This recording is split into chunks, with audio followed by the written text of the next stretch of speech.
Hello and welcome to another video. So today we're taking a look at a Vengeance Blood from the Grand Prix list. Why? Because Vengeance Blood is still a extremely strong deck in the unlimited format and a deck that I quite enjoy covering. So I thought, why not? We have the Viras, we have the cards, we may as well get into it. And Dark Feast Bat, while I don't believe I got to use it in this video, is still a really solid choice of card, especially considering if you do end up at that turn 7, it is invaluable as a damage card. But overall, the Viras do most of the work, allowing you to be in Vengeance and survive very, very easily. So we're going to get right into it and check it out.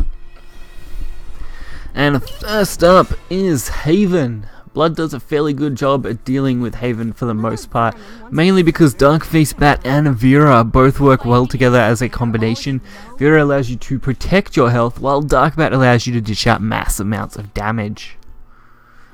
So it does make a lot of your Haven matchups a fair bit easier, but overall you can run into some trouble if they are an extreme healing deck.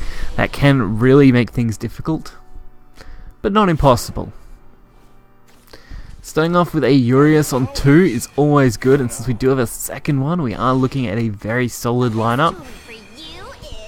Especially in the early game against Haven, where they're really not able to remove these too efficiently outside of Black and Scripture. We also go for the Succubus, although it's not super useful here, it will come in handy later where we can actually drop our own health down. Plus, it does produce a nice 2-3 body for people to kind of beat into. So we don't get too much out of this. Honestly, Bloodwolf is a really nice one, but outside of that, all we can really do is set up the Nightfall, just so we can guarantee some followers each turn, and that also guarantees us some decent damage. But there is the Black Inscription. It does go for the Succubus, which I thought was a slightly odd choice. My guess is they don't want to do it my turn 4 play, but I instead decided to go for Vera, deciding to really just protect myself a little bit and make sure that this board is going to have something good on it, because Vera actually won't be killed very easily thanks to its own effect. And I didn't really have a target to use my 4-drop on, so I mean, why not just hold on to it at that point? So my opponent does go for the Evo on the Healing Angel. I actually thought they were going to hit the 1-3. They ended up just striking the Vera, which was a huge mistake. Obviously not realizing that they weren't going to be able to clear it, or if they thought they could, it really wasn't a good move. This does give us a decent target though for Enfrilda Blade. Unfortunately, we are going to take that full damage and not be able to back it up, but because we can set up a Dark General immediately after, really not a big concern. All we really need to do is get 2 damage here, which Decree is going to unfortunately remove. But we do have a very nice Dark Air Jammer and another Urias, so we do get to set those up, meaning one follower will put them within lethal range. White Fang Temple though protects them a little bit, and Blacken does allow them to remove something. Definitely not bad from our opponent there, but really not enough if they weren't clearing more of that board, as they did leave themselves wide open to being killed.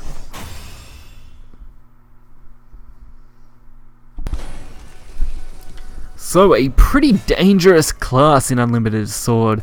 Nearly all variants of Sword in Unlimited are normally quite strong. They usually don't lack too much, but Vengeance Blood I would say typically is the stronger deck.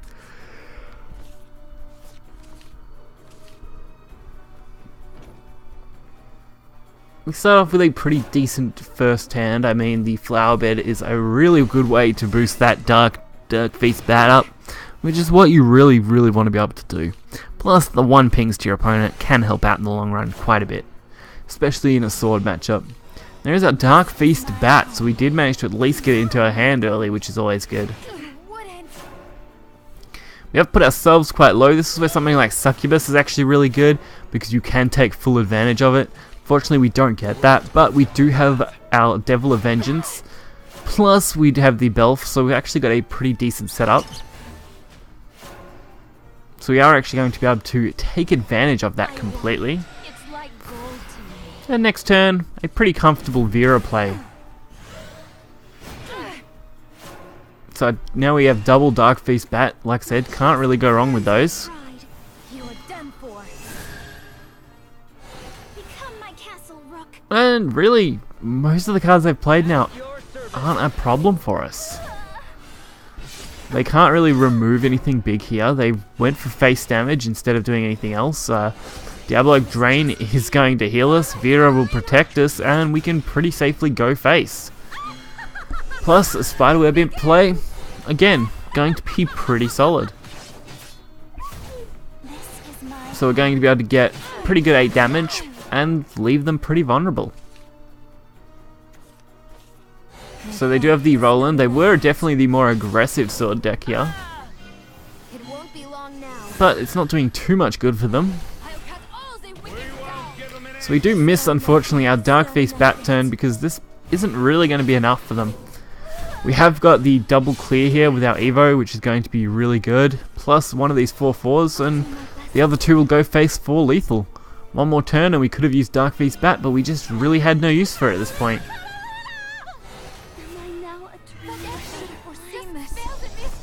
Making that game fairly quick and easy. Now our final game is against Rune. I struggled in some matchups with this deck, honestly, mainly just because of either really unlucky draws or just poor card management. Mostly leaning towards poor draws, because sometimes you just won't draw what you need with this deck. If you fail to draw your opener well, you're pretty screwed. If your opponent happens to be able to clear pretty much everything you play every turn, again, pretty screwed. You really don't have many choices in those situations, and that can definitely limit what you can do. You've only got so much burst damage with this deck, which, while it is a lot, you can still run out of it, and when you do come down to top decking, it can be very dangerous. So definitely things that this deck can lack. But for the most part, I think this deck is still extremely solid. There may be better variants out there, but personally, this variant has done quite well for me. So we do get to go face, nice comfortable little bit of Razory Claw there, bringing them down to our level a little bit. I mean, we're happy to be down at 10 because it's going to give us a huge advantage, and bursting them down reasonably quickly is also quite good. Fortunately, they did heal up a bit there. A little bit of a pain considering we're setting ourselves to 10 this turn. But, I mean, we remove the 2/5, we go face for a 1/4, don't really have any problem. Especially since we're now at 9, but we do at least have some recovery here. And a good way to go for some damage. Fortunately, they used the Evo. Kind of wish they didn't, it would have left us in a much better spot at least. But it's definitely not an impossible one. And Ferelda Blade is perfect. We're not really going to take any more major damage. We can go 6 to face, leaving them at 10. And with our current board, it will be lethal. They will require to remove both of these if they want to survive. The question is, can they do it? Sun Oracle? Not a bad option. It won't be long now. But not really enough. Hey, sunshine, watch my dance. Give it to me. She does it.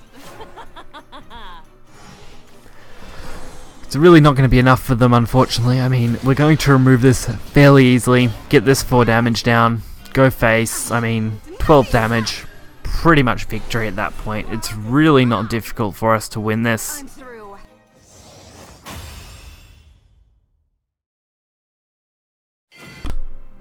So that was the unlimited Grand Prix deck for Vengeance Blood. It did do exceptionally well. I am disappointed I didn't get to use Dark Feast Bat, but we did take advantage of pretty much everything else really nicely.